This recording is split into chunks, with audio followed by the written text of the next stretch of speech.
Saio hau Nafarroako gobernuak diruz lagundu du.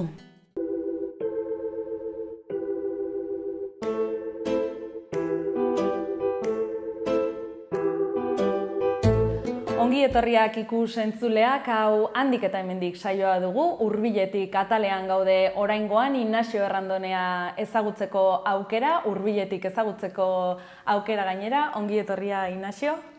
Berdin, eskerrik asko. Eta, Inazio Errandonea badakigu zarela, baina nola aurkezten duzuzuk zeure burua? Ni izauna naiz, garai baten pilotaria izan duen nitzelako. Eta geroztik, noski, pilotan mundua bukatzen da, adin batian, jaban nahi eta nahi ez utzi behar duzu. Baina, hor segitzen dut komertzial moduan Aspe pilota enpresan eta, beti pilota munduan inguruan. Non sortua zara? Noiz ez dizut galdetuko? Ni beti esan dut beratarra nahitzela. Baina, hor izan da pixka bat, polemika pixka bat, batez ere pilotan jokatzen nuenean edo gaztetan pilotan hasi nintzenean. Ni sortu naizelako Lesakako auzo batian, Alkaiaga auzoan, baina gertatzen dena da hor beratik 50 metrotan gaudela eta Lesakatik 5 kilometrotan, ez? Orduan bizi guztiak, kuadrillak eta denak, eskolak eta denak beran iken ditugu, gure auzokoak, eta, beratarra sentitzen gara, ez? Orduan beti berako pilotaria bazala izautu izan naiz. Zure burua orduan beratarra sentitu naiz, bai. Naiz eta, Lesakan pixka bat hori, baina, pike sano bat eta katxondo modua beti hola zirikatzen eta haitzen garen, bai. Oso ongi, zure haurtzaroari ekingo diogu orain, ea ze oroitzapen dituzun, ez dakit zure haurtzaroko hola lehenengo oroitzapenetako bat? Oroitzapenetako bat, nik beti, ez dakit pilota inguruan ditut oroitzapenak, gazte-gazteetatik izugarri gustatu zait pilota. Garaietan ez genuen telebistatik ikusteko aukera, eta ez duzu igual profesionaltasun asuntu hori ez duzu buruetan, baina pilotan jokatzea ikaragarri gustatzen zaiten. Gogoratzen naiz, bai lagunekin, beti pilota sakelian joaten nintzen eskolarat, eta txikitan igandetan mezarat ere pilota sakelian joaten ginen, eta itxeko portalko atarian antxe haitzen zen bakarrik, eta sekulako afizioa, ez? Eta oroitzapena horiek ditu, bai. Elizatik eta eskolatik atera, eta frontoira, edo, pareta batetan, ez? Eskola baino enpeño askoz ere ondikoa jartzen genuen hortan, bai. Oroitzen zara haunditzearekin zer izan nahi zenuen, garai horietan? Haunditzearekin ez dakit, zehazki ze adinakin, baina, bai, ez dakit, 15-16 urtekin, ja ikusten duzu, kirola honetan balio duzula, eta, helburu hori duzu, ez? Pixkat hortara dedikatzea eta historio. Gertatzen da, jende haunitzek igual helburua berdina dula eta ez dutela lortzen, ez? Eta, bai dela nahiko arriskutsua, ez? Baina, garaietan, 16 urtetan batez ere nik maila nahiko ona nuen eta helburu hori duzu. Naiz eta telebistatik eta ez ikusi partiduak, baina bai, herriko bestetan eta joaten nintzen partidu ikustera eta badituzu zure miresten dituzun pilotariak eta nahi duzu pixkat horiekin imitatu, gero lortzen duzu horiekin jokatzea eta hori gauza polita da, erra da. Esango genuke orduan zurea bokazioa izan dela, ezta? Nire ustez bai. Zeratik nire aurrekoak, nire osaba batek bazuen sekulako afizioa pelotara, baina nire atxak eta ez zuten afizio gehiagirik, eta hori sortu zen, ez dakit, ikusten duzu, disfrutatzen duzula kirola horrekin, futbolin ere jokatzen nuen txikitan, baina nolabait ez dakit, pilotan gustora sentitzen nintzen, eta hori ez da gure aurrekoak, hau inbar da, eta historio, eta oain hori askora mentzen da, gurasoak umian atzetik, eta benga, eta orduan etzen garaia horietan, gu naturalki joaten ginen frontoirat, eta sekulako ordu pila sartzen ginen. Naturalagoa orduan, ez? Inolako beharrik gabe. Badituzu eskola garaiko eta irakasleak ere hortik oroitzapenak badituzu, txuri beltzean, kolorez? Irakasleak, bai, bueno, pues, askotan, pues, bronkak eta bueno, ikasketak, bueno, gehiago jarraitu behar da, eta kirola, eske, irakasle batek ze esan behar dizu, ez du, pentsatzen dut, ez duela burutan, pues, bueno, hau honetara dedikatzen alda, eta normal den bazala, pues, venga, pues, ikasketak gehiago jarraitu behar dire, eta pilota, bueno, pues, afizio bat, eta ikasketak, eta historia, eta, baina, nion bakotxa, pues, bueno, alduen egiten dut, eta... Ikasle fina zinen, ez? Ez, alperra, bai. Ikasle alperra nintzen, bai. Kalean ibiltzea gustuko zenuen gehiago, bai, kalean ibiltzea, bueno, bai, adin batean denari bazala, ez? Denari bazala, baina, batez ere, pues, bai, kirolan eta pilotan eta gustat ibiltzen zen. Eta gazte garaian, adibidez, errebeldea zinen, nola gora gazten? Lasai samarra nintzen, baina, bueno, trastada bat edo beste, bai, egiten genitula, eta, bueno, zapadako bat edo beste ere hartutakoa naiz, eta, bueno, horrek nolabait zuzentzen ditu, ez? Ze ikasketak egin zenituen? Bueno, ni, arranduten mazala ez nuen batera afiziorik ikasterat, eta FP-tik abiatu nintzen, eta, bueno, gero 17 urtetan utzi nituen ikasketak, baina hor mekaniko tornero hasi nintzen, ez ziten batera gustatzen, baina, bueno, zerbait ere egin bartzen, eta hortik bideratu nintzen, baina, bueno, ja, gero pixkat profesional munduan ja sartu nintzenean, edo ja bideratu nintzenean hor sartzeko, utzi nituen ikasketak, eta... Bueno, aldi hortatik bai dela pena pixka bat, zeratik batez ere gaur den egunean, pues, bueno, guk semiari eta, bueno, esaten digu, pues, hori derrigorrezkoa dela ikasketak egitea eta historio, eta, bueno, garaietan, agian, diferentia zen, bai. Gogoratzen duzu etxetik atera zinen lehenengo aldia? Ez dakit ikasketagatik izan zen, edo gustuz? Ez, bueno, gogoratu, ikasketak beran bertan egiten genituen, eta, bueno, ez dut beharra hori izan du, bueno, ja, ateri etxetikan, pues, ezkondu nintzenean, orduan atera nintzen, 23 urtekin, oso gazterik ezkondu nintzen, eta orduan atera nintzen etxetik, bai. Orduan, esango genuke, nomada baino gehiago izan zarela leku batean egotekoa? Bai, nahiko lasaia, gero oporretan eta bai gustatzen zaitela, eta batez ere, bueno, pelota utzita gero, bueno, bidai bat edo beste egin ditugu hortikan, eta gustorat. Pelotan jokatzen nuenean, ez nuen aukera gehiegirik bidai, bueno, potenteak egiteko, eta, bueno, gero pixkat, bai, probistu dugula, bai. Lana eta bizitza nola uztartu dituzu? Bueno, lana, esan daiteke pelotari moduan, bueno, izugarri gratifikantea dela. Aldi berean gogorra baita ere, sekulako disgustuak eramentzen dituzu, baina poztasunak ere baita ere, ez? Eta, bueno, nire kasuan txapela bat edo beste irabazi ditugu, eta, bueno, momento, pues, edarrak, ez? Eta gero kirolatik bizitzia oso gratifikantea da. Gero pelota utzita gero, ni esan dut lehenengo komertzial moduan ari naiz Aspen pelota enpresan, eta bueno, ja diferentea da, kirol munduan jarraitzen duzu, baina ja beste ikuspuntu batetik, eta, bueno, nik esango nuke askoz ere gogorragoa dela bizia hau bestea baino.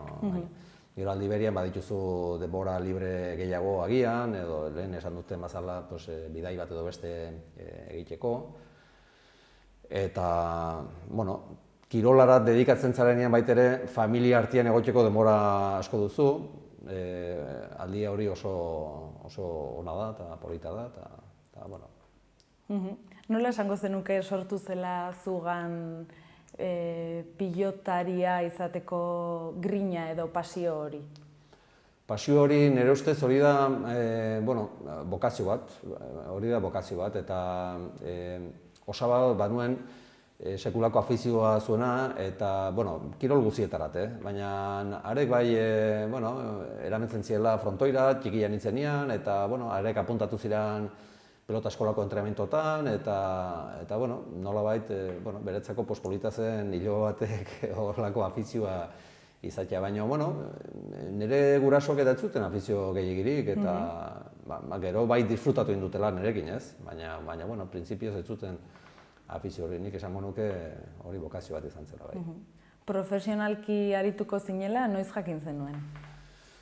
Hori ikusten da 16 bat urtekin, edo ja pixka eta gaztentzera buru ateratzen, ja destakatzen bestetik, eta garaietako enpresak ere atzetik hasten dire, eta ja ikusten duzu, hortara dedikatzen altzarela, eta gertatzen da, gutxik lortzen dutela, naiz eta igual 16 urtekin, eta pixka destakatu, gero ez da zaila, ez? Batzuek horrek gelditzen dire, estankatuak, eta ez da erraxa, ez? Baina, nik sentidu hortan suerte pixkat izan nuen, eta lortu nuen gora iristia. Esango zenuke gaur egun zailagoa dela, destakatze hori, lehen baino? Nik errango nuke, gaur den egunean, profesionaltara pasatzea gure garaian, baina erraxagoa dela. Erraxagoa dela, aukera askoz ere gehiago ematen direlako, gaur den egunean kirol hau telebistan dago, eta agian pilotarien irudia gure garaian baino gehiago erretzen da, igual 5-6 urte horre ikusizkero eta ez destakatu ezkero ja pixkat irudia hori erreiten da, eta hasi naiz esaten erraxago dela pasatzen profesionaletara, baina aldi berian baita ere erraxago da atzera edo kontratu bukatzerakoan, ez kontratu berritzia. Gure garaian behin pasatu ezkero normalna zen 10 bat urte edo 12 urte, edo nik nire kasuan ja 20 urte egin nituen, eta hori gaur den egunean ez bazara figura handi bat, ez da erraxa. Nolakoak izan ziren zure hasierak, Inaxio? Gogoratzen dituzu postasunez edo... Bai, debut eguna egun zoragarria da, nik hemen Labriten debutatu nuen, San Francisco Javier egunean, 82an. Eta hasiera oso polita izan zen, parti batzuk onak egin nituen, gero ni aspaldiko, lehen ez dut esan, baina hain 52 urte ditut, 74 naiz, ez zait inporta dina esatea. Eta garaietan soldaduska egin behar genuen, eta hor izan zen, niretzako nahiko urte bat terdi pasatu nituen oso gaizki, naiz eta hemen bertan egin nuen, Irunen egin nuen soldaduska, baina kirola mailan eta oso momentu gogorrak izan ziren. Horrezin bururik altxatu, eta momentu gogorrak, duda askoko momentuak izan ziren, eta gero soldadu bukatu nuen, soldaduska bukatu nuen, orduan ja burua ateratzen hasi nintzen berriz ere, eta hortik aurrera nahiko ibilbide polita izan zen. Eta soldaduska garai horretan uztartu zenuen, soldaduska eta pilota? Edo alde batera utzi behar izan zenuen? Ez nuen alde batera utzi, nik aukeratu nuen voluntario joateko aukera hori hartu nuen, 6 hilabete gehiago pasatu nituen, baina destinua aukeratzen nuen, orduan Irunen egin nuen. Eta, oztopo batzuk izan nituen, baina, entrenamentu jarraitzeko aukera banituen, eta partidu batzuk ere jokatzen nituen, baina ez da gauza berdina. Ez dire entrenamentu berdinak, ez duzu nahi duzunean jokatzen, askotan igual ez duzu posible, baina, nolabait jarraitu nuen urteat, tardi hori nolabait jarraitu nuen, eta gero ja erraxago izan zen hartzia berriz ere martxa. Zure debutaren egun horietatik 30 urte pasa dira ja, 34 uste dut. Hori da. Zertan aldatu da pilotaren mundua? Asko aldatu da. Gure garaian, irudia, frontoiak xuria ziren, pelota beltzak, pixkat janzteko naiz eta galtza xuriak berdintsuak ziren, guain dire modernoak eta elastikoak, baina kamisetak eta lehen xuria ziren, oain kolorezkoak, publizidadia, kontratuak ere aldatu dire, asko aldatu dire, lehenengo gogoratzen dugu hasi ginean, partidu jokatu eta sobrea kobratzen genuen, oain ja gauzaiek nominan bidez eta egiten dire.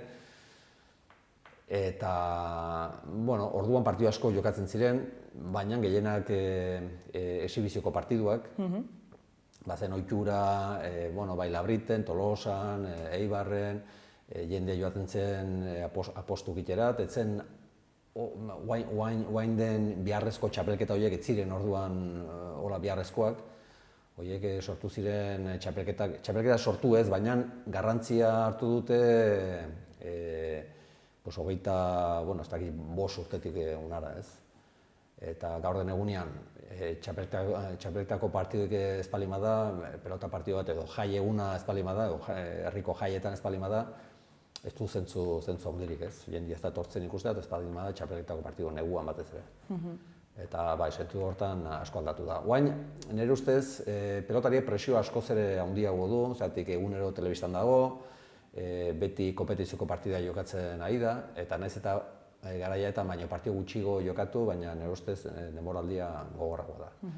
Eta pelotaria berare, asko aldatu da jokatzeko modua, oain fisikoki ikaragarri daude, oain eliteko kirolariak dire, eta jokatzeko moduare baita ere, baina abiadura aldetik eta asko aldatu da bai.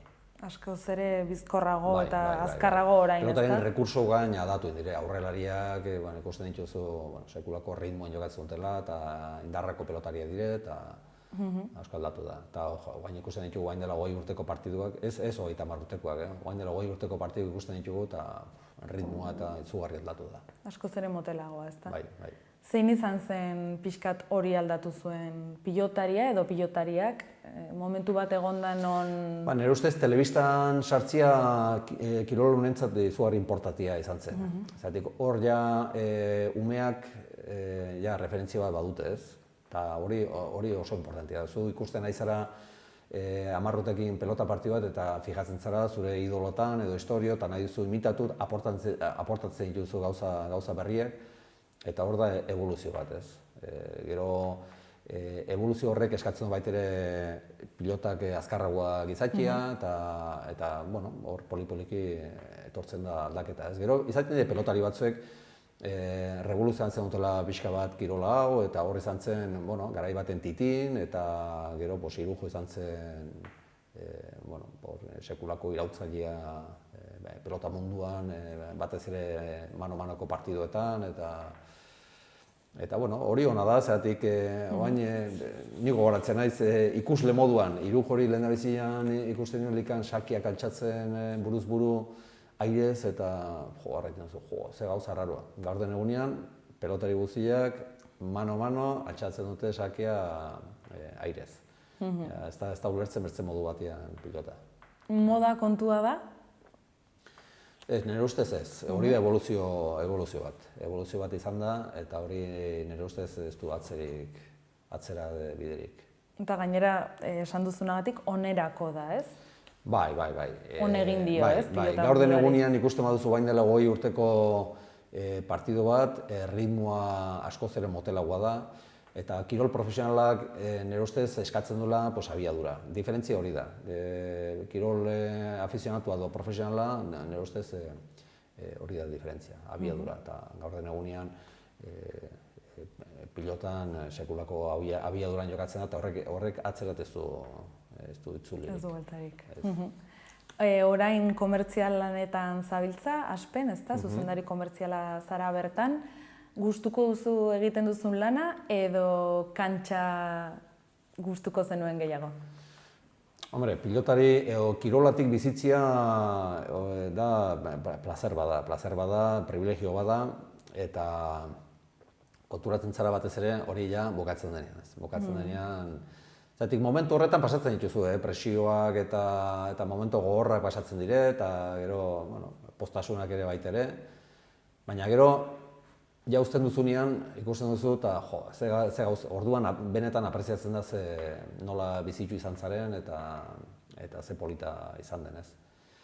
Claro, nik guain jarraitzen dut, lotuta jarraitzen dut pelota munduan, baina da beste ikuspuntu bat, baina diferentea, baina totalmente. Eta pilotari zarenean ikusten duzu normalian zure arazo personalak, zu zara, hor zure eskaerak eta istorio, eta guain ikusi behar da pixkat arazo orokorrak, ez? Eta, diferenteak. Zuretzat garai baten problema importanteak zirenak, guain, emaiten dute, tontakeri batzuk, ez? Baina, pelotarintzako importante direna, noski. Baina, eta guain ere, momentu gogorrak, edozin lanetan bazala, momentu gogorrak pasatzen ere, eta postasunak ere baitere, lortzen duzuen zure helburuak, eta gratifikantea da baitere. Baina, egunerokoa, ez da gratifikantea. Oso ongi. Semea gaur egun pilota munduan aritzea, pozgarria da zuretzat, edo nahiago zenuke beste bide batetik jotzea? Ez, pozgarria da, baina batez ere beretzako izan delako baitere afizio bat, eta txikitatik ikusten zu nola tiratzen dion kirola honek, eta nik lagundu izan diot. Baina egia da, nik azkeneko 2 urtetan edo pixka bat hori baztertu dut, nahiago dut berak bere ibilbidea eramentzia, eta onerako edo txarrerako hor guain hasiko da, eta ikusiko du. Bere kabuz, ez da? Hori da. Oso ongi. Atzera begiratuta, zerbait aldatuko zenuke egindako ibilbidean, edo berdin egingo zenuke?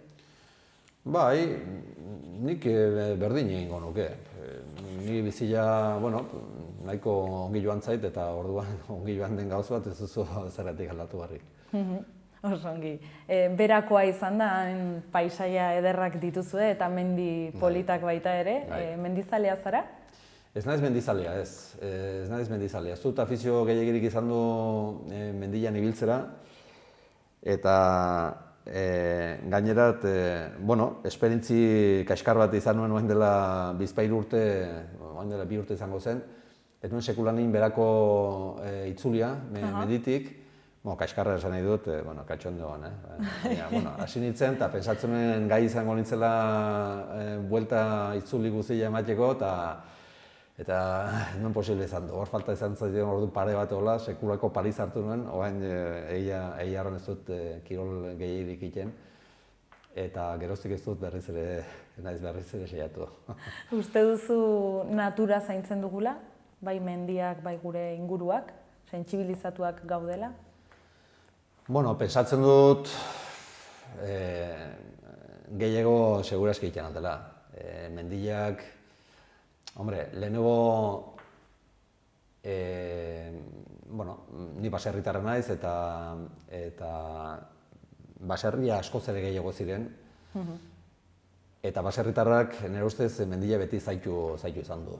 Beti, baita, ez dakit, baserriko lanetan, eta bai zuhaitzak, eta bai iratziak egiteko, edo mendila garbitzeko garaian, eta hori poli-poliki, hori galtzen ari da pixka bat, ez. Eta, ikusten duzu, mendilak eguta zikin egua direla, eta historio, eta hori bai pena ematen duela.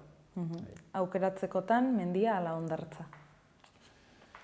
Ez naiz ez batin eta ez bestien gehiagi biltzen, baina oporretan eta bai gustatzen zaitela hondartzan pixka bat edo kostaldean lasai edarien ibiltzea. Gizartearekiko konprometituak gaude? Konprometituak, batzuek bai ikusten da, eskaerak eta nola egiten diren, eta borroka nola egiten den, baina askok nire ustez ez. Askok, eta ni horietako naiz agian, baina esan ditut, bizitzen garela, ez gara munduko kutsaduraz konturatzen agian, eta beti borrokan eta hitzen da, eta hor ikusten da badirela iniziatibak eta historio, baino kutsadura geruta handikoa da, eta hori etorkizunerako nahiko problema handi dela. Uste duzu agian pixkat berekoiak garela? Dudik gabe. Orokorrean, ez da? Orokorrean bai, noski hor izango da jendea ez dena, baina orokorrean bai. Bidaiatzea gustuko duzu? Bidaiatzea gustuko dut, naiz eta ez gehiegi bidaiatu izana, baina bai, gustora ibiltzen naiz hortik bai.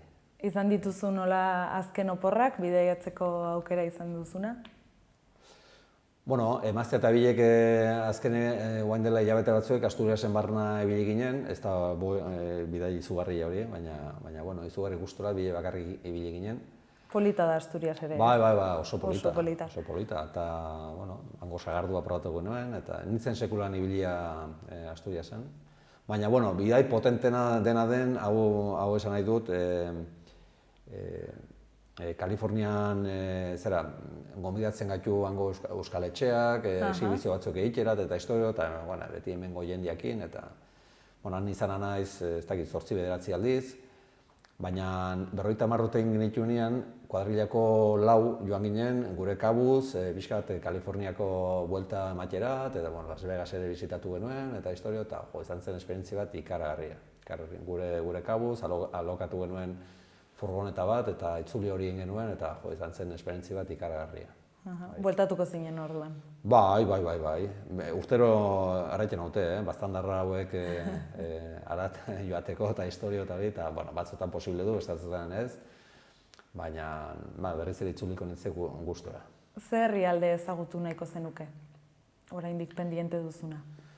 Bueno, Europa ez dut gehiagi izautzen, ez? Baina Europa izugarri polita da. Frantziak pixkat izautzen dut, ez gehiagi, baina Inglaterran ere izana naiz, baina Suedia eta Finlandia eta hori dena nire ustez izugarri polita. Erreportaiak eta ikusi ditut eta badakit polita dela, baina gustatuko ziten nozpai batia bai. Ongi, egun baterako atelaldietarako ze toki aukeratuko zenuke?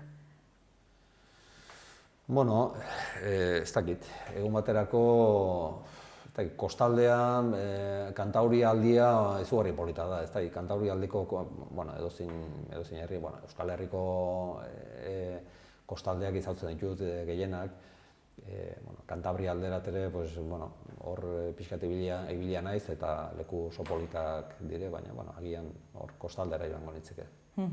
Herria edo hiria? Herria, bai.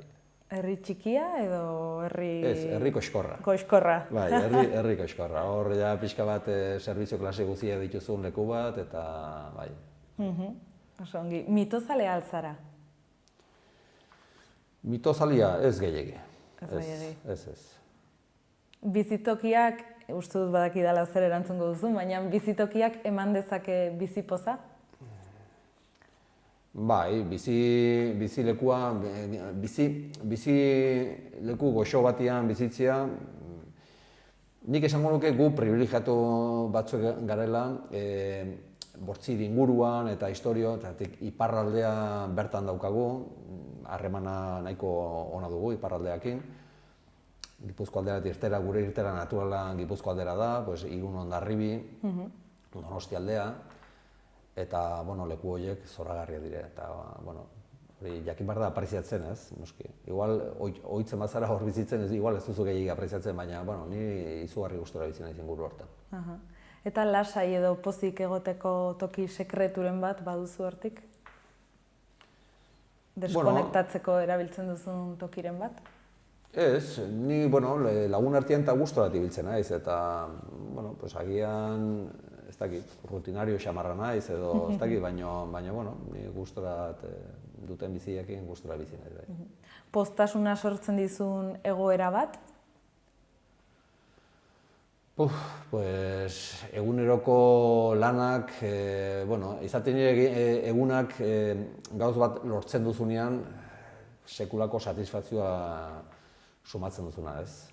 Eta, baina ikustia familia artean gustora zaudela eta historia gauza horiek ederrak dire, ez? Eta horiek jakin behar dire apreziatzen eta azkenean da zure bizia eta, eguneroko, ez dakit, gauza horiek, postasuna ematen zute. Eguberri garaia dela eta, hortxe ate joka ditugu, eguberriak gustuko dituzu? Hor gustukoa batez ere, familia artean adina pasatu ala, igual ez zara gehiegi ikusten, ez? Senideak eta ilobak eta historia eta egun horiek aprobetxatzen dene, denak elkartzeko eta historio. bai nire aldetik eta bai emaztean aldetik, pues, bueno, batez ere, bueno, behintzat egun bat alde batian eta beste egun bat bestian, pues, hori egiteko pues, aprobetxatzen dire egun horiek, ez? Bestena ez dut gehiagi gerpatzen, ni ez da naiz opari zalea, ez ditut opari gehiagi hartzen eta historia, baina bai denak elkartzeko eta gustateko momentu errepasatzeko. Irakurtzeko liburu bat gomendatuko zenukena? Pues ez dut afizio gehiagirik irakurtzeko egia esan. Eta filme bat, adibidez? Zinemara joateko afizioa duzu? Lehenengo ibiltzen ginen zinean eta historio, baina, bueno, guain telebistak ematen dituen, edo, bueno, guain badituz aukerak, kanal pilo bat, pelikulak ikusteko, eta, bueno, baina, bueno, guain esateko titulo bat, ez datorrez. Ez. Eta seriak ikusteko afizioa baduzu? Ez gehiagik, ez. Nahiago beste gauza batzuk bai, orduan. telebistan, edo kirolak, edo filmeak, edo bueno, albisteak ere baita ere. Bai. Hizkuntzaren inguruan pixka bat zentratuz, ikusten duzu euskarak nolabaiteko eboluzioa eduki duela azken urteetan? Eboluzioa sekulakoa. Sekulakoa. Nik 52 urte ditut eta gure garaian Nafarroan beran ikastorerik ez zegoen, guk ikasketak erderaz ditugu eta, bueno, ikusten duzu herrian ere gure garaian erdera zenbat erabiltzen zen, gaur den egunean gure semeak eta euskera erabiltzen dute eta horre evoluzio ikaragarri izan da. Hombre, Nafarro mailan bai eskatzen zela pixka bat gehiago, ez? Oain arte laguntza gehierik ez du izan du euskara munduak. Oain gobernu berri honekin eta emaiten du pixka bat, normal den bazala, bentsa laguntza gehiago daudela, baina nire ustez bada gosea. Hemen Iruñaldean ere eta nire ustez badute gazteak eta gogoa hori ikasteko eta hori gauza darra da. Pixka berreskuratzea lehengo gure hizkuntza zarra. Ze pausu uste duzu hemen beharko zirela edo ze oinarri ipini euskararen egoera normalizatzeko? Eske konparaketa egiten direlikan beste hizkuntzakin eta historio, nire ustez euskara berreskuratzeko dudik gabe hori da kirol minoritario bat moduan, laguntza behar da hori aurrera ateratzeko. Eta gure kasuan pelota futbolakin konparatuz, futbolak ez du laguntza hundirik beharrik, baina pelota bai behar duela laguntza, instituzioen laguntzak eta historiota. Euskerakin gauza berdina. Erdarakin konparatuta, hizkuntza txiki bat da, gure hizkuntza zarra, baina bai behar duela laguntza hori ez. Eta instituzio aldetik alden laguntza gehiena behar dela dudik gabe. Euskaraz ez dakien ari orduan, zer esango zenioke? Hemen nafarrotarra denak eta historio ez dakila ze galtzen duen. Bere aurrekoak euskara ibili dutela, ez dakit guain dela 80 edo 100 urte, eta hori berreskuratzea beretzako izugarri pozgarri izango litzakela. Nola ikusten duzu edo, nola gustatuko litzaizuke ikustea mundua hemendik 50 urtera gutxi gorabehera? Nik ez dakit. Globalizazioa asuntu honekin eta ez dakit nola, ez dakit. Zaila da hori ikustea, ez? Ez dakit hobera joango den, lehentxiko kutsadurari buruz hitz egin dugun, jakin entzu, hemendik 50 urtera nola egongo den, ez? Hor badire jende askok ez daudela prest horreri freno bai hartzen, eta ez dakit nola izango den, baina, nire ustez kutsadura potente izango da, hemendik 50 urtera, baina, ez dut katastrofikoa izan nahi. Ari dira, ez? Gainera egunero esaten, baina dirudienez ez gara guztiz ohartzen edo ez dugu ohartu nahi, ez? Ez. Oain, Estatu Batuetako presidente berriak ere ez du kaso handirik egin nahi asuntu horreri eta pensatzu beste país batzuk ere ez dutela kaso gehiagirik egingo. Bukatzen joateko, uste duzu harremanak lantzeko modua hirietan eta herrietan ezberdina dela? Ezberdin lantzen direla? Bueno, herrietan denak izagunak gara, herri txikietan batez ere denak izagunak gara, eta harremanak sortzia agian erraixagoa da, ez? Hiri handi batean edo hiri batean askoz ere, ez dakit, edo individualista gara, ez dakit, igual ez da harremana hori horrelako zera, ez? Baina, diferenteak direla argi dago. Eta bukatzeko orain bai, baduzu Inaxio zoriontsu izateko errezetaren bat? Pues, duzunarekin konformatu, beti zarrak lehenengo esaten zuten, etzaio behiratu behar zu baino hobekio dagoenari, beti gaizkio dagoenari, orduan konformatzen zara ez. Oso ongi, horrekin geratuko gara orduan. Eskerrik asko, Inaxio Errandonea Xaloan egoteagatik, Hurbiletik saio honetan, eta egu berri onak izan eta laster arte. Ederki ba, eskerrik asko, berdin.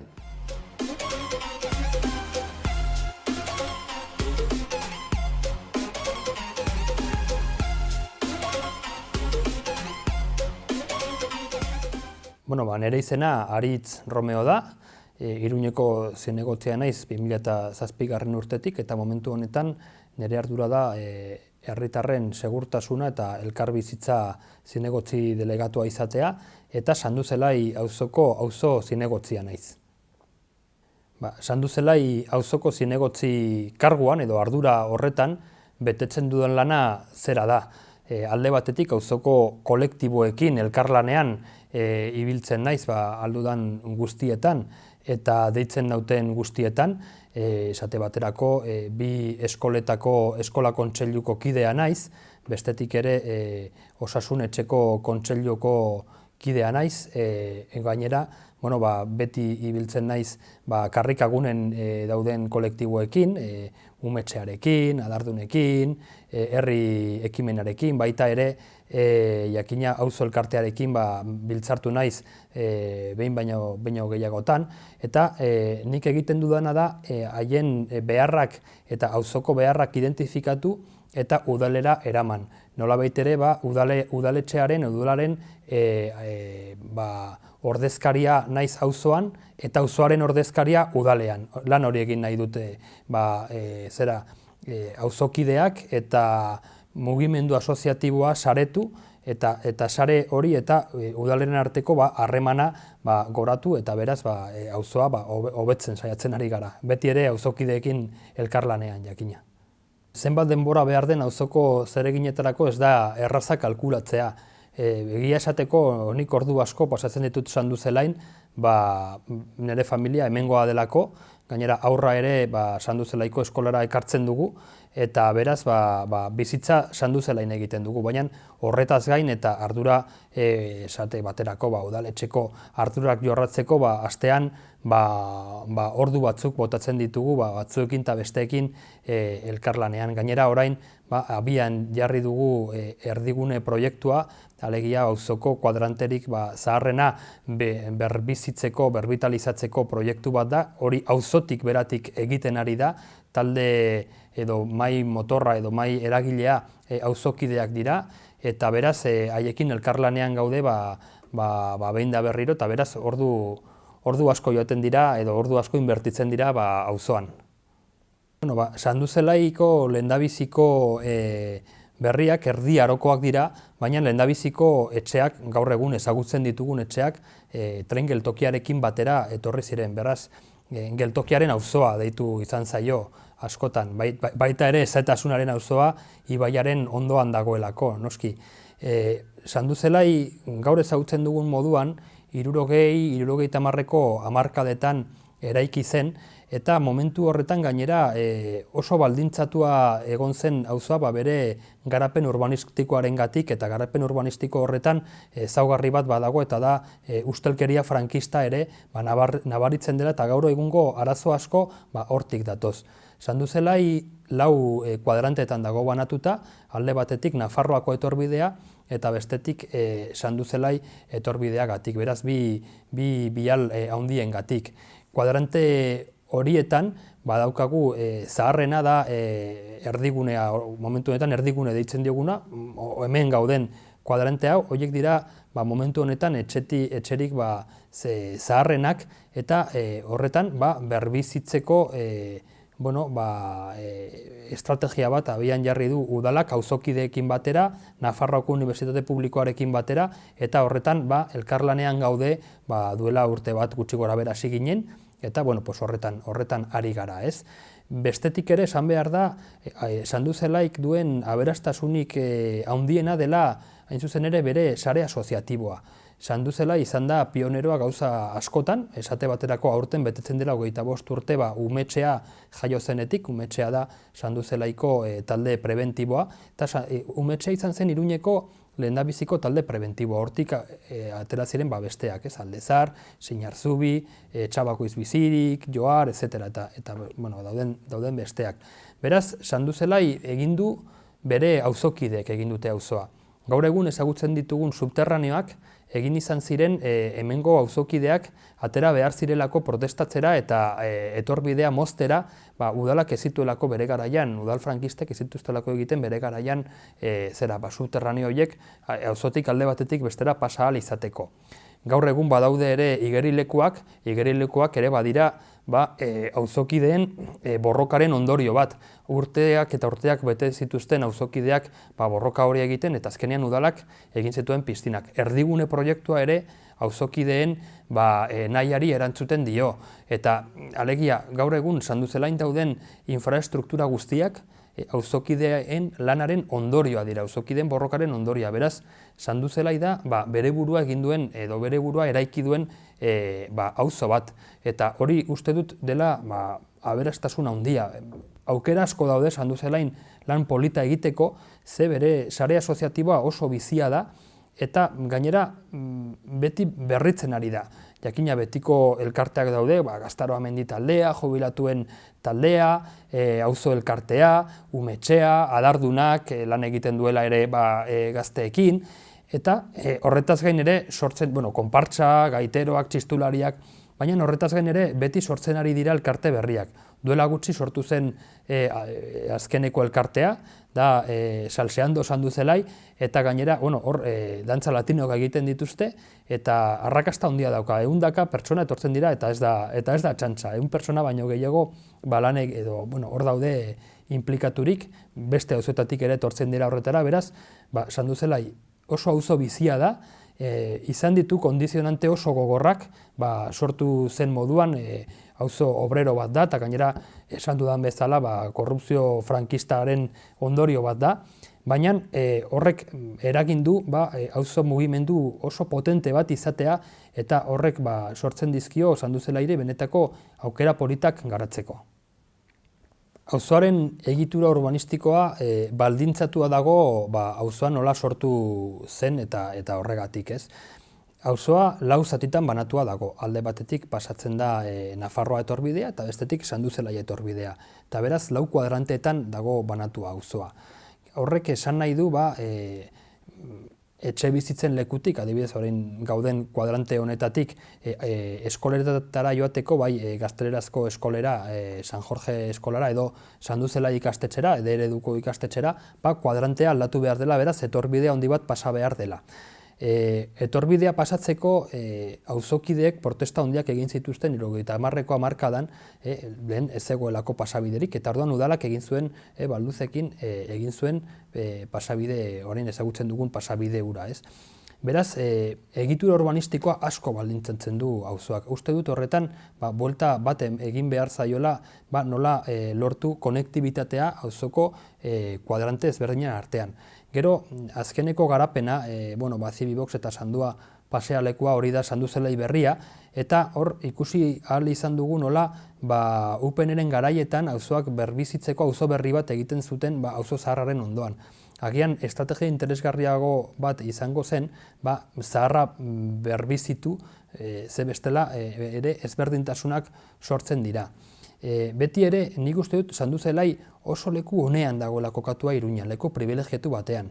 Ibaiko parkea ondotik pasa da, Aldezarrera joaten zara ordu laurden batean oinez, bilabesa ugari pasatzen dira Sanduzelaitik, 8, 9, 10, 7, beraz oso ongi konektatua dago bai zentroarekin, bai beste auzo batzuekin. Baina Sanduzelain egin izan diren hobekuntza guztiak izan dira auzokideen borrokaren ondorioz. Auzoaren azpiegituren inguruan, badaukagu alde batetik azpiegitura hezkuntzakoak, badago lehenengo eskola esaten zaiona eta bigarren eskola, bat da gaztelelazkoa eta bestea euskarazkoa, eredukoa, eta bestetik bigarren hezkuntzan orain egin behar da Iruña Herriko iparraldeko instituto berria, Sanduako partzela haundi horretan, hori ereduko instituto bat izango da, baina Sanduzelai ere oso gertu dago Biurdana institutoa, La Granja eta Donibane formakuntza profesionaleko institutoa. Hori ez dago guztiz auzoan, baina auzoaren ondoan pare-parean dago.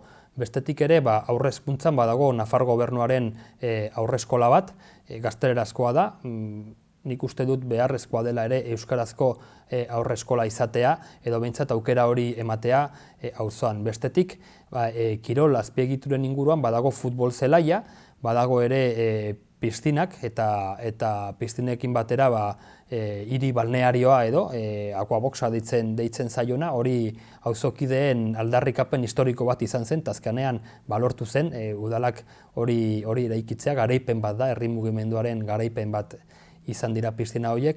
Kulturalki badago ere Zibiboxa, bere liburutegiarekin, bere auditorioarekin, hor antolatzen dira ekitaldi pilo, eta Galdaketaren gobernua sartu zenetik inoiz baino ekitaldi gehiago antolatzen dira Zibiboxean, orain irekiak daudelako herriko eta auzoko zeharentzat, elkartearentzat, eta gero badugu ere karrikagune, hemen gauden leku hau, Zezisa deitzen zaiona, eta karrikagunen daude elkarteak, auzoko elkarteak. Umeeken lan egiten duten elkarteak, helduekin lan egiten duten elkarteak, hemen biltzen dira karrikagunen. Horregatik, nahi izan dut, elkarrizketa hemen egitea uste dudalako hau dela Sanduzelaiko bizitzaren leku neuralgikoa. Ez da leku bakarra, jakina, baina bai da leku neuralgikoa. Baita ere, kirolaldetik badago patinodromoa, bere garaian egon zen oso talde famatua, Dierdari Patin Club, Sanduzelain, auzoan. Badago ere infrastruktura bezala, nik uste dut Iruña herriak duen infrastruktura urbanistikorik politena, oberena, eta da Arga ibaiko parkea, hemen Sanduzelaitik pasatzen da, kilometro bizpairu ditu Sanduzelain. Badaude ere konpostadorak, mankomunitateak jarritakoak. Alegia, nik uste dut Sanduzelai infrastrukturen aldetik nahiko ongi dotatua dagoela, baina horrik ez du esan nahi hobetu behar ez duenik. Udalaren zerbitzuen arloan, badugu alde batetik auzo unitatea, hor gizarte zerbitzuak daude, bestetik badago aurrekin eta gazteekin lan egiten duen talde preventiboa, ume etxea, hori da elkarte bat, auzoan sortu zen duela 25 urte, eta udalarekin badauka kontratu bat, eta beraz udalaren lana egiten du ere, ez? Bestetik ere, badugu, Zibiboxean baditugu zerbitzu demagun kulturalak edo, baina horretaz gain ere, esan beharra dago, udalaren zerbitzu guztiak, hiriko diren zerbitzu orokorrak, alegia garbiketa zerbitzua, lore zaintza zerbitzua, udaltzaingoaren zerbitzua, eta hemen ere lan egiten dutela auzoan, beste auzoetan lan egiten duten bezala. Nire ustez, badaude hor hobekuntza nahiko egiteko auzo guztietan, ez bakarrik Sanduzelain. Eta esate baterako, gainera badudan arduragatik, polizi municipaleko eredu berrian, martxan jarriko dugun figura berri bat da auzoko udaltzaina edo enlazea egingo duen udaltzaina. Hori izango da, udaltzain bat bere lana izango dena auzoetan egotea, auzoetako sare asoziatiboarekin elkarlanean ibiltzea, eta beraz, sare asoziatibotik agertzen diren segurtasunaren inguruko beharrak, gero estrategikoki pentsatu eta zerbitzu hori hobetu. Hori abian jarri nahi dugu, albada datorren urtean, 2017an bertan, agian esperientzia piloto baten bitartez hasieran, ikusiko dugu, baina beti ere zerbitzu horiek hobetu behar dira. Bestetik ere badago kirol arloan, badago piztinen zerbitzua, badago baita ere eskolan ordenantzaren zerbitzua, eta baina dira auzo guztiek dituzten zerbitzu berdinak.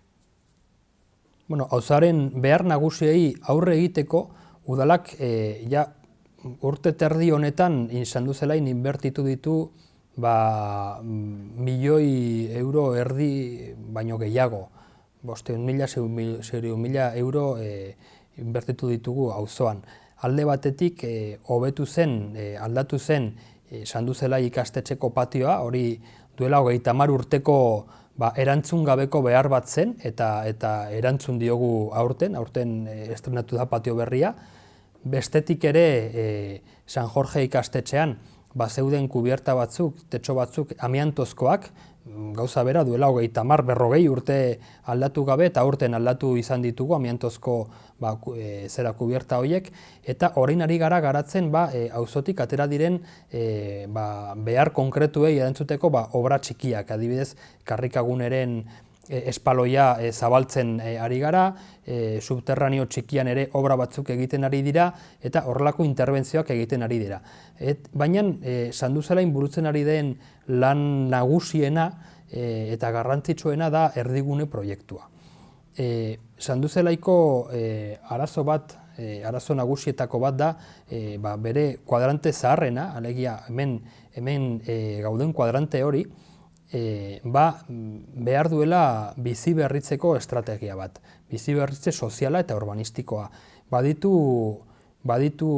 aukera asko bizi berritzeko, oso leku honean kokatua dago, Donibane ondoan gaude, parke fluviala hemen ondotik pasatzen da, hortxe dago patinodromoa, plaza esanguratsu hori, pieza klabe hori, urbanistikoki, eta hor garatzen ari gara proiektu bat unibertsitate publikoarekin, eta proiektu horretan auzokideak dira protagonistak. Kuadrante honetan 900 etxebizitza daude gutxi gora bera, eta 900 etxebizitza horietatik joan da, atez-ate, galdezka, zeintzuk diren beharrak. Hortik aurrera, atera dira kuadrante honen beharrak, eta hori hemendik aurrera garatzen hasiko gara. Bestetik ere, beste beharra bat da trafikoaren inguruan, trafikoa baretzea eta txirrindulak edo garraio bide sostengarriak bultzatzea. Horretarako hiri guztian bezala, baina hasiko gara Sanduzelaitik ziklo kaleak margotuko dira, egingo dira, eta hori egiten gertu hasiko dira, gaur kontrata sartuko da berehalaxe, ez dakit egun hauetan edo hilabete honetan, gehienez jota. Baita ere badaude erantzun beharreko proiektu berriak, esate baterako institutoa egingo da Sandua partzelan, ikustu dut auzoarendako oso berri ona delako, ez bakarrik auzoarendako, baizik eta hiriarendako, ze Sandua partzelak badu zerbitzu guztiak, badauka bilabesa, badauka inguruan tabernak, baditu dendak, baina badaude ere garatu beharreko proiektu garrantzitsuak. Alde batetik ikastetxeak behar du estalki bat, hori Nafarroko gobernuarekin hitz egin beharko da, estalki bat behar du. Gaur egun euritxoak, bezalako egun euritxoetan aurrak ez daukate estalkirik eta joan behar dira udalki kiroldegira. Bestetik ere, pentsatu behar da etorkizunari begira nola Nafarroako etorbidea dela Iruñeko iparraldeko sarrera nagusia, nola amabilizatu edo zen neurri hartzen diren auzoaren kuadranten arteko konektibitatea hobetzeko, ze momentu honetan subterraneoa dagoen irteera bakarra, eta uste dut ez dela etorkizunari begira hemendik 30 urtera pentsatuta ez dela irtenbide ona, beste buelta bat eman behar zaio horri. Baita ere uste dut, eta horretan dago udala, konpostadora postu berriak jarri behar direla. Momentu honetan Sanduzelain 3-4 postu daude, baina ongi dago hori ere hobetzea eta beste leku batzuetan jartzea. Aparkalekuaren arazoa bertan dago eta trafikoaren arazoa, eta horretan ere lanean ari da udaltzaingoa eta segurtasun arloa eta mugikortasun arloa ere. uste dut ere hiri baratzak jarri ahal direla eta horretarako ere pentsatzen ari gara zein den ubikaziorik hoberena, auzokide elkartearen eskaera bat da hori, eta horretan ere lanean ari gara. Bueno, eta orokorrean nik uste dut etorkizunari begira badaudela erronka asko, eta udaletxetik pentsatzen ari gara estrategikoki zen izan daiteken irterarik hoberena. Baina nire ustez pieza klabeak dira urbanistikoki erdigune proiektua, eta gero pentsatu behar da ere auzoarendako, ez bakarrik eskolarendako, baizik auzoarendako estalki bat. Festak izaten dira apirilean, eta apirilean askotan euria egiten du, eta auzoak behar du plaza publiko batean estalki eder bat izatea jarduera garatu ahal izateko. Nik uste dut hori erdigune proiektuarekin bat etor daitekeela ere. Erdigune proiektua auzoko kuadrante zaharrenean garatzen ari da, unibertsitate publikoa garatzen ari du udalarekin, eta hor sortu zen, hori auzokideekin eginda, eta sortu zen talde eragilea dira auzoko elkarteetako eta sare soziatiboetako pertsonak, beraz auzotik egiten da lana. Konsultatu da auzokide guztiekin, 900 etxe bizitzetan egon ziren inkesta hori egiten, eta hortik atera da auzo diagnostiko bat, diagnostiko horretatik proposamen batzuk, eta proposamen horiek udaleko teknikariek ere ikusi dituzte, orduan alde batetik dagoen aurreikusita dago kaleetako diseinua berritzea, bestetik patinodromoaren plaza birpentsatzea eta lortzea plaza hori izatea konexio bat parke fluviala eta auzoaren bitartez, bestetik gizarte zerbitzuetatik interbentzio plan bat osatuko da, baita ere segurtasunaren aldetik sortuko da auzo poliziaren figura hori erdigune eta auzo guztiaren berrei erantzuteko, eta trafikoaren inguruan ere mugigortasun plan bat garatuko da erdigune honetan, eta beraz horrek ekarriko du auzoarendako onura handia. Horretan, orain arte proiektua oso merkea izan da, bakarrik 10.000 euro kostatu zaio udalari hori dena lortzeko, unibertsitatearekin lan egitea txoio bat da, eta gainera auzokideak horre ere sartzen direnean txoia handiagoa oraindik, ez? Eta hortik aurrera, orain aurten egingo ditugu proiektuak, eta 2018tik aurrera hasiko dira inbertsioak, eta ikusiko dugu ze inbertsio kopurua egoten den. Sanduzelai bizitzeko tokiona ez, oso tokiona da. Ni bizi izan naiz hemen urte batzuk, eta benetan oso gustora bizi da Sanduzelain.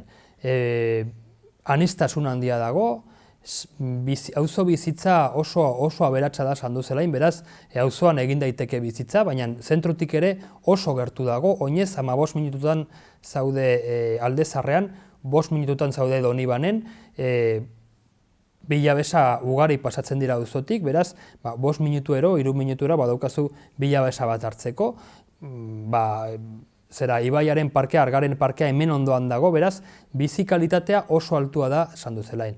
Benetan nik gomendatzen dut Sanduzelain bizitzeko leku bezala, oso ongi bizi delako hemen.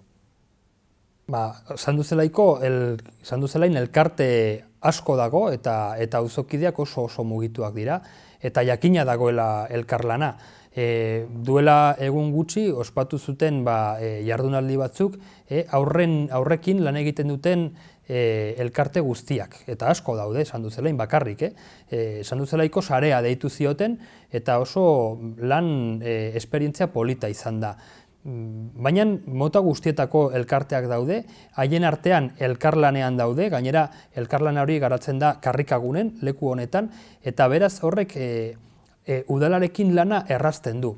Kontuz, oso exigenteak dira udalarekin, eta hori gainera eskertzekoa da, eta momentu honetan nik uste dut historikoki egonez den elkarlana dago udala eta auzoko elkarteekin batera. Beraz, naiz eta oso exigenteak diren, oso gustora lan egiten da Sanduzelain, ikusten direlako aurrera pausoak egiten direla, eta aurrera pauso horiek auzo elkarteei esker izaten dira. Ni hasiko nintzake ibilbidea leku berrienean. sandua pasealekuan. Egingo genuke paseo bat goxo-goxo, gainera egun eguzkitsu batean ikuseko genuke Zibiboxeko liburutegia, gero pasako genuke beste kuadrantera, subterraneotik, kuadrante horretan erakutsiko nioke Ortide Landazuri plaza, baita ere Sanduzelaiko ikastetxea, orduan pasako gineke beste kuadrante horretan erakutsiko nioke futbol zelai ederra eta berria dauka Sanduzelaik, ikusiko genuke ere San Jorge eskola, konpostadorak, hartuko genuke deskansatzeko hor Nafarroa etorbidean dauden tabernetan pote bat, pasako ginateke erdigune zerara, kuadrantea, hor dago auzoaren merkataritza, agian erosketatxo batzuk egiteko aprobetsatzen algenuen, gero beste pote bat hartu Juaristikaleko tabernetan, eta jango ginateke paseoan Juana García de Orkoien plazaraino. Plaza hori oso berria da eta oso ongi funtzionatzen du, oso plaza ederra da. Eta ja bukatzeko hartuko genuke Ibaiaren parke fluviala, hartu ditugun bi pote horiek jeisteko, eta jango ginateke paseo ederrean, agian hortxea txerrindularekin, Miluze zubireño. Miluze zubia da Erdiaroko zubia eta Sanduzelaiko leku esanguratsua da. Eta beraz, nik uste dut hor, ja bukatuko genukela ibilbidea nahiko kilometro eginda.